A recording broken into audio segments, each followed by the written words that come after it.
ছেলের আবদারে মাত্র ৬০ টাকায় ১২টি আনারসের চারা গুজে দিয়েছিলেন বাড়ির আঙিনায়।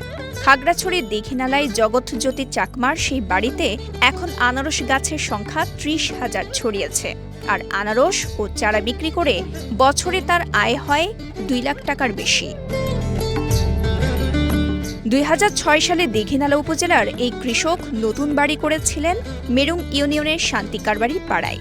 সে সময় প্রতিবেশীর বাড়িতে আনারস দেখে ফলটি আবাদের আবদার করেছিল ছেলে। তখন অবশ্য দিনমজুর ছিলেন জগৎজ্যোতি। একদিনের আয় থেকেই ৬০ টাকার আনারসের চারা কিনেছিলেন তিনি। ছোটবেলা দেখা বলতো, বাবা এই যে পাশের বাড়ির দাদার আনাজ পাকছে এরকম এরকম। তারপরে আমার খুব মায়া লাগতো, মন খারাপ লাগতো। পরে একদিন এই সময় সালতা বলি ২০০৬ সালে ওনার মা আমার পরিবার একদিন কাজে গেছে, হাজিরা কাজে গেছে, ৪ টাকা বেতন।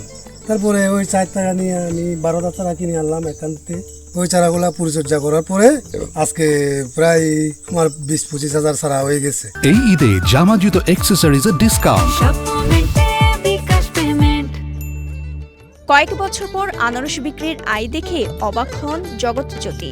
নিবিড় পরিচর্যা শুরু করেন বাগানের। এবছর এখন পর্যন্ত বাগান থেকে ১ লাখ টাকার বেশি আনারস বিক্রি করেছেন তিনি। আরও ৩৫ থেকে ৪০ হাজার টাকার ফল বিক্রির আশা তার। তাছাড়া বাগান থেকে প্রতি বছর ৬০ থেকে ৭০ হাজার টাকার চারাও বিক্রি করেন তিনি। লাখের অধিক বিক্রি করলাম। আর প্রায় আমার ধরেন আরো ৩০-৩৫ হাজার টাকার আনাজ আছে ঘরে। ১০ টাকা করে পিস, প্রায় ৫,০০০-এর উপরে চারা ওদের আছে। আনুমানিক চারা বেচমু প্রায় ৬০-৭০ হাজার টাকার চারা বেচমু।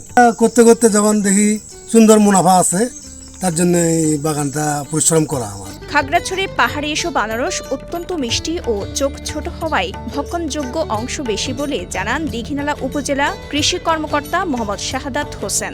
উনি অত্যন্ত খুশি। এই আনারসটি অত্যন্ত মিষ্টি এবং এটার চোখ ছোট হওয়াতে যে আনারসের ভক্ষণযোগ্য অংশ অনেক বেশি থাকে। এবং আমি মনে করি এই পাহাড় থেকে এই আনারস চাষ এবং উৎপাদন যদি সম্প্রসারণ করা যায়, দেশে এই নতুন ধরনের আনারস বিক্রি করে পাহাড়ের চাষিরা বড় উদ্যোক্তা হতে পারবে। কৃষক জগৎজ্যোতির মতো খাগড়াছড়িতে আনারস চাষ ও উৎপাদন বৃদ্ধির মাধ্যমে নতুন উদ্যোক্তা সৃষ্টির সুযোগ রয়েছে বলে দাবি সংশ্লিষ্টদের।